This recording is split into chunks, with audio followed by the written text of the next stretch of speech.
പൂഞ്ഞാറിൽ തന്റെ വിജയത്തിന്റെ കാര്യത്തിൽ ആർക്കെങ്കിലും തർക്കമുണ്ടെങ്കിൽ അവരുമായി 1 കോടി രൂപ പന്തയം വെക്കാൻ തയ്യാറാണെന്നാണ് PC ജോർജ് ഏഷ്യാനെറ്റ് ന്യൂസിനോട് പറഞ്ഞത്. ഇത്രയും ധൈര്യം ഞാൻ എന്റെ ചാൽ ശോഭരാജ് മാത്രമേ കണ്ടിട്ടുള്ളൂ. ഇത്തവണ കേരളത്തിൽ ആർക്കും കേവല ഭൂരിപക്ഷം ലഭിക്കില്ല എന്നും LDFും UDFും ഒരുമിച്ച് കേരളം ഭരിക്കുമെന്നും BJP പ്രതിപക്ഷത്തിരിക്കുമെന്നുമാണ് PC ജോർജിന്റെ പ്രതീക്ഷ. ഈ ഫൂളിഷ് ലൈസ് ഒക്കെ എല്ലാവരും വിശ്വസിക്കുന്നു വിചാരിച്ചിട്ടാ? സ്വന്തം ഇഷ്ടത്തിന് തട്ടിവിടുന്ന നാക്കെടുത്താന്നുണേ പറയൂ. PC ജോർജ് ചേരുകയാണ്. എങ്ങനെയാണ് പ്രതീക്ഷ? ഭയങ്കര ഭൂരിപക്ഷത്തിൽ ജയിക്കും,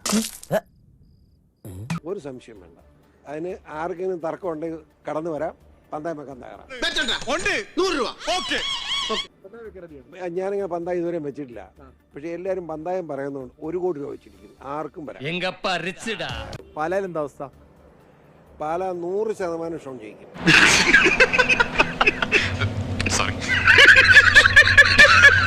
രണ്ടുപേരും ഒന്നിച്ച് സഭയിൽ വരുന്ന ഒരു ചരിത്രമാവും. അതായത് കേരള നിയമസഭയിൽ അപ്പനും മകനും വരുന്ന ആദ്യത്തെ ചരിത്രമായിരിക്കും. അപ്പനും മോനാ ബെസ്റ്റ് കോമ്പിനേഷൻ. ഈ തെരഞ്ഞെടുപ്പിൽ ആർക്കും ഭൂരിപക്ഷം വരികയാണ്. അപ്പൊ ഞാൻ പൊട്ടനാ? ഇത്രയും ഞാൻ ചെയ്തുകൊണ്ടിരിക്കുന്നു, ഞാൻ പൊട്ടനാ? ഏറ്റവും വലിയ കക്ഷി UDF ആകാം. ഒരു 65 സീറ്റേ നിൽക്കുന്ന എന്റെ കണക്ക്. കണക്കുകളൊന്നും ശരിയാകുന്നില്ലല്ലോ ഗംഗാര. പേടിച്ചിട്ടാ? പിണറായിക്ക് അങ്ങനെ തീരെ മോശം വരുമെന്ന് ഞാൻ കരുതുന്നു. ഒരു 60 സീറ്റ് പിണറായിക്കും കിട്ടാം. ചക്രവർത്തി, നിനക്ക് എന്നോട് ഇത്രയും ആത്മാർത്ഥത ഉണ്ടെന്ന് ഞാൻ കരുതിയില്ല. അങ്ങനെ വന്നാൽ 15 സീറ്റുണ്ട് മിച്ചം. ഒരു 11 സീറ്റ് ഞങ്ങളുടേതായിരിക്കും, NDAയുടേതായിരിക്കും. അതായത് BJP BDJ സഖ്യത്തിൻ്റെതായിരിക്കും. എത്ര മനോഹരമായ നടക്കാത്ത സ്വപ്നം. നടക്കും. ഒരു ഗതിയില്ലാതെ നീ പെരുവഴി കൂടെ നടക്കും. അങ്ങനെ വന്നാൽ ഒരു തൂക്ക് ഗവൺമെന്റ് ഉണ്ടാവും. ഇയാളെ പറയുന്ന നിനക്കില്ലേലും കേൾക്കുന്ന എനിക്കില്ലടാ ഒരു ചളുപ്പ്.